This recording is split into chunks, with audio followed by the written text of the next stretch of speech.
Hey ho people, I am currently developing a game that I do not know the name of. So if any of you have been following me on Twitter, which you probably are because it's the place where I have the most people following me, I've been working on a game that involves lanterns that I accidentally call lamps occasionally, which I have done throughout this video. Effectively, I've been working on similar projects for a while. Initially, there was a game that was literally about a lantern, which was almost identical to this game in its core concept, but I really didn't know how to achieve what I wanted to, as initially I was using Unity's lighting system, as I assumed that was the best way to block visuals, when in reality what I have used is a sprite mask, which is a little bit more efficient and a little bit cleaner to what I want. I then later on discovered this in a different game. Both of these games are actually available on my itch, so if you want to check them out and see how badly I have fucked over my games in the past, feel free. But this one, I really felt that I had a little bit more of a solid mechanical idea. Whereas before I was simply just saying, hey, isn't it cool I have some light and I can melt some things. Now I've got a little bit better of a, not only a knowledge of scripting in terms of C# and Unity, but I also think that now I've got the ability to make the kind of clean sprite look that I wanted. So I decided, bearing in mind that there is a distinct quarantine at the moment, I'd start making some devlogs related to this, because I thought this is a good way to kind of advertise the game's progress and give people the opportunity to kind of put their input on a game, because I know a lot of people don't necessarily get the opportunity, they just kind of receive the product. Why not give people a shout? So, how the game plays. The player controls a flame, however this flame has a limited distance it can travel from the centre of where it starts. Fortunately, the flame can possess lanterns, which the player can control. Effectively, this allows the player to move the source of the flame. Think of it like having a ball and chain and being able to move the ball, if that makes sense. The flame's movement is controlled by using the mouse, by holding down the left mouse button and moving the mouse around. The lantern that the flame possesses is controlled by using directional buttons, for instance on keyboard, WASD and space. The lantern's movements are similar to that of Simon from the original Castlevania.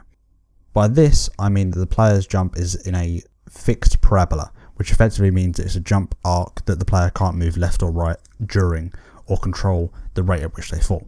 I think this method of jumping is a little bit easier for the player to get a sense of the weight and rigidity of the stone lantern. The flame has three core effects, this being light, heat and ignition. Each of these have a distance from the flame source, with light being the furthest and ignition being the shortest. At the moment, light has no effect but allows the player to see more of the map. Heat has an effect on ice, which melts, and ignition has an effect on wood and torches. Wood is an environmental object and torches act like checkpoints and allow the player to reignite the lamp when put out.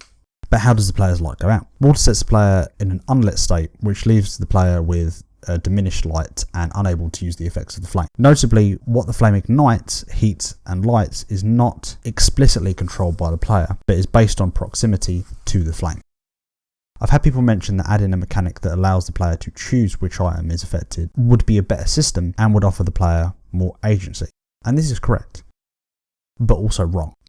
What I mean by this is that by giving the player full control over what they can affect in the game world becomes less interesting and loses its core hook. The flame in this game gives the player a lot of power to affect the game world, but comes with a cost. The player has to find a way to transport it.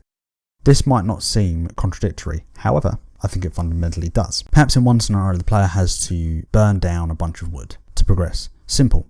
Fire and wood equals no wood. If we're looking from a convenience point of view, this increases the significance of the high agency system where the player can choose specifically what items to ignite, as simply having the player walk up to it doesn't give the player anything to quote unquote do. In another situation, the player has to cross a wooden bridge. What then? In the high agency system, the player simply crosses the bridge. Simple. However, in my scenario, the player cannot cross, as the bridge would ignite in a matter of seconds, leaving the player to die. This might seem to increase the reason why you would have the high agency system, as you would give the player more choice to set alight the bridge or not. In my scenario, now the player has to find another way across. Perhaps the puzzle has a greater solution and the bridge is simply the framing device. Maybe there's some rocks to place underneath it, or the player needs to find another object to light to reignite themselves. Either way, I think sticking to the current system is best. So I've decided to go on a small agency aside. So this is a bit more of a ramble, so I apologise if this isn't specifically related to my game, but I'll go into it. Agency and choice is a tough topic in regards to game design, as it is often misunderstood as well as oversimplified. I can't for the life of me remember what YouTuber said this, but they were talking about how games are about personal freedom to the player.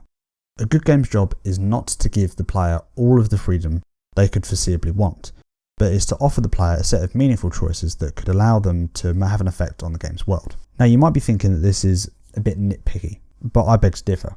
It's an important distinction. Freedom allows for things to be created, not thought of by an overseeing body. Meaningful choice, however, has the player make decisions that have both a cost and a benefit. For instance, is gravity in games an anti-freedom choice? What is the freedom perspective on health? What right does a designer have to create an enemy that can take away the player's health? The issue with this framing in regards to video game design is that in real life there are hard barriers and limits to actions. So when we give people freedom, we offer them the ability to do what they can. But in the context of game design, we as designers are creating obstacles and limits for the player. The framing of freedom only works in the context of the player's perspective. We cannot offer the player freedom, only interested in meaningful choices. If you don't understand what meaningful choice is, or you think I'm pulling out of my arse, that's fair. But actually, meaningful choice is a pretty well established phrase in terms of video game design, although it is very simple and is only a scraping of the topic. Meaningful choice can be broken down very simply. Choice is when there are more options than actions, meaning the player has to choose which action to take out of the options that are available. A good example of this is either in a turn-based game where the player has to choose an attack or a health or a block action, or even in a real-time game where the player has some kind of stamina system where the player has to choose how much stamina they're going to use up to do a certain action. Meaningful refers to the effect of that choice. There is two core aspects to a meaningful action or meaningful choice, this being a discernible, as in an instant effect, and an integrated effect, that being a effect later on. This doesn't necessarily need to be something complex like having talked to a character and they give you some kind of upset answer because they didn't get what they wanted from you, but also refers to something like if the player chooses to block an enemy and this drains their stamina but also damages shield, but it means that they keep their health. The discernible effect is that they have lost damage on that shield and that they have lost stamina. The integrated effect is the fact that there is now a lower health on that shield, which means there's limited uses of it. Coming back to the point I was making before, by giving the player a direct choice on what they're going to do is fine. But by making the flame proximity be the means of player controlling what is ignited, heated or lit, effectively increases the choice that comes with the player's position, opposed to simply being that the lamp is the way the player moves the flame forward. It also becomes the means by which the player could ignite something they don't intend to, and it makes the ability of the player to move be more important to think about where their position is in the world. Perhaps there's a wooden bridge the player wants to stop before they get too close and ignite it. Whereas giving the player full flame with no real effect on the lamp's movement or capabilities just seems like an uninteresting effect of having the player perhaps fall into water. Also, this means that water can be used more tactically by the player. If the player can use the water to de-ignite themselves, perform actions, then reignite themselves and then come back and perform more actions based on what they did before, it means there's a certain setup that the player has, as well as giving the player a little bit more to do that isn't just setting things on fire initially. A good example of this is a small puzzle that I made where the player pushes a block into water and then proceeds to reignite themselves and then jump across. The water then doesn't become a nuisance, and the fact they're unlit also becomes part of the strategy. So moving away from just general design talk, I think I'll talk about the actual development process because this is a devlog. So I made a character controller and this was the lantern. I did not use a dynamic rigid body for this. For those that don't know, that's a physics component that you can add in Unity that allows things to act as if they're physical objects and they're affected by gravity and can be pushed around. But I didn't use a dynamic rigid body because I wanted to be able to tell through scripting when the player was grounded or walking into an object. Making a player jump and blocking their movement is possible with a dynamic rigid body. However, it doesn't give the location for where these collisions are happening to the script that is contained within the object, as the script and the rigid body are two different components. Even if you were to get the rigid body component into the script, I don't know of any way of finding the location of the hit. However, I do know a way of doing this with box casts. Effectively, I send out a small box downwards and in the direction the player is moving. This tells me whether there is an object in front or below the player, and this allows me to judge through the script whether the player should stop or should start falling or should be pushing an object, and it's all done through scripting and not through the physics system. Also, jumping is in a lot parabola, so the player cannot control where their trajectory is. This makes it much easier for me as a designer to control where the jump arc would foreseeably bring the player. So the flame has a circle cast surrounding it, which is a circular collider that is triggered through scripting and allows me to collect all of the objects in a radius. The radius of the circle cast is based on the length of the light distance, so if I change the light distance it will change the size of the circle cast, as foreseeably this is the maximum distance the player's flame would have an effect.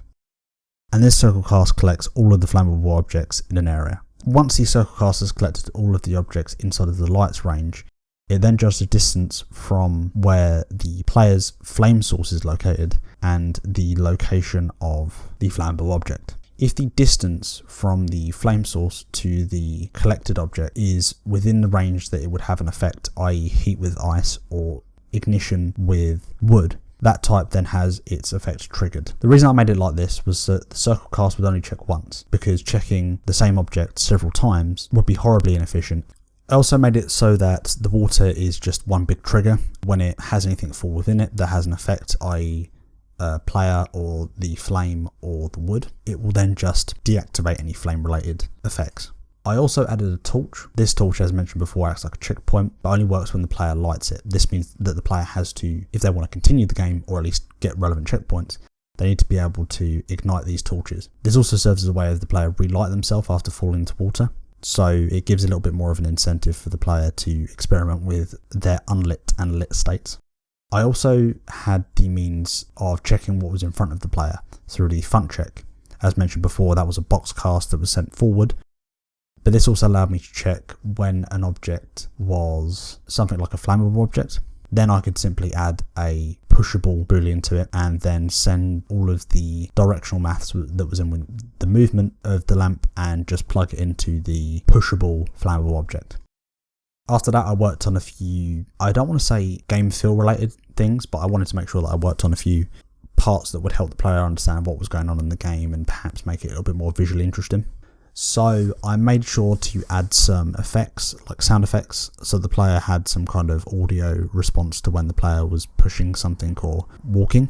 I also wanted to make it so that when a object like wood was ignited, it had an effect on stuff like ice and other wood objects. This just meant that there was now a bit more of a strategy. For instance, if the player wasn't themselves lit, they could make it so that other objects would do that for them, and that meant that there was a little bit more strategic planning in terms of what the player could foreseeably do. I also added something that's what I'm calling a pixel wave shader.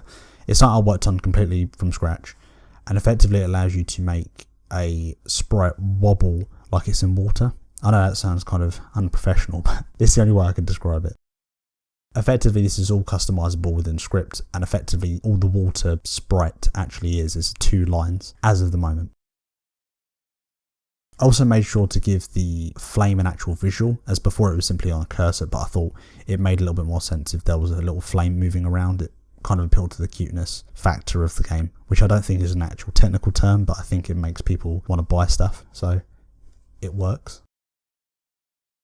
This also gave me the idea of possessing an object. For instance, the flame is now possessing the lamp, so the player could move into different lamps, or perhaps lamps of different types, and this both had a mechanical effect on the game, in meaning that the player could think about different ways of resolving the same puzzle, but it also means from a design perspective, I can think about making stuff like the same map more interesting with different types of lamps or lanterns.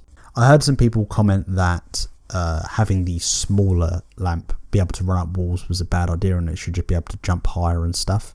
For the time being, I'm not going to remove that feature. I think it is quite interesting and it kind of gives it a technically and mechanically different playstyle than simply just giving the player the ability to jump higher a bit. It also comes with the negative that the smaller one can't push objects, which I think is also important, but perhaps will give the player a bit more of a long-term planning aspect in terms of maybe the bigger ones can push boxes to make a set of stairs that the smaller one can climb up into a smaller space, and that would only be able to move correctly if the player had a climbing ability. I also, for no real reason, added palette swapper. I knew this was in another game that I was kind of referencing when I was originally making this, which was Ghetto Robo. Gato Robo, and they effectively have the ability to palette swap. I don't know if I'll have it in the same sense, which is basically just having these smaller tapes that are left around which are collectibles, or I'll just give it from the beginning, as I know that some people don't like the aesthetic of the 1-bit, which is the stark white on black, and some people want maybe a somewhat more saturated look, or perhaps maybe a more Game Boy look. So I thought I'd give people the ability to test that out, or do it if they wanted to. The feature is now in the game for the foreseeable future.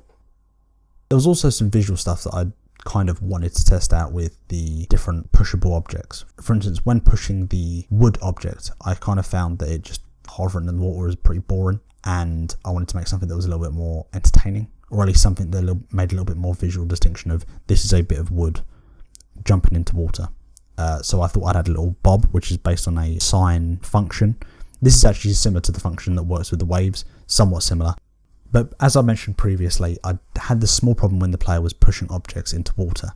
And this was that it would stick directly where the player pushed it in. This wasn't too bad because it was effectively halfway up, meaning that the player could push the object, it would then stay halfway up and the player could carry on pushing it out. The bigger problem was when I would push them down a direct 1-block drop, which I imagine is going to be pretty common in my game. So I had it so that when the player pushes the object, it does a small bounce. This is actually using the exact same maths that is going into the water bob behavior. So I also decided to add a small distance based on the velocity that it was coming into the drop with. It's not the world's best solution, and there's probably a more clever solution I could come up with later, but I felt that this didn't necessarily mean I had to add a new mechanic, but allowed me to resolve a problem that I wasn't necessarily intending to exist. One of the final things I did, which I haven't got into too much detail of, is I added a small delay with the fire, which meant that when the fire spreads between multiple objects, it would effectively cascade and feel a bit more like it was spreading, opposed to what was initially happening, which was that all of them were triggering each other within a matter of seconds. I wanted it to be, more of a gradual increase.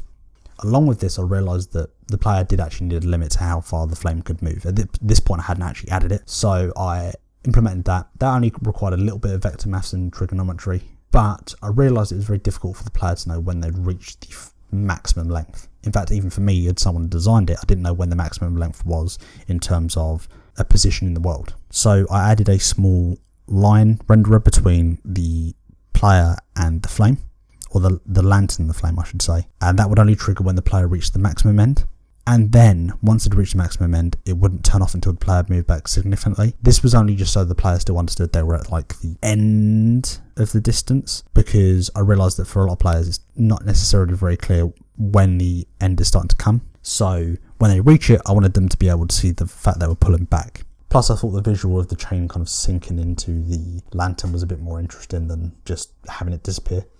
Oh, as a weird side note, I also added a kind of Smash Bros style distance measurer where the player and where the collective center of all of the objects in the scene would be where the camera stays, as I wanted it to be clear where the flame was and also where the lamp was. I know this seems kind of stupid. Hey, why not just follow the flame everywhere? This is for two core reasons. One is that the mouse is controlling it. Its screen space position is effectively how I'm judging where exactly the flame is going. The other aspect is I wanted it so that the player couldn't necessarily see too far beyond where the original player could see. In effect, I was giving the player the ability to move the camera an extra half of the maximum distance roughly to give the player a bit more of a understanding of the environment, but I didn't necessarily want it to make it so that the player could see their maximum distance. I wanted them to see somewhere in between.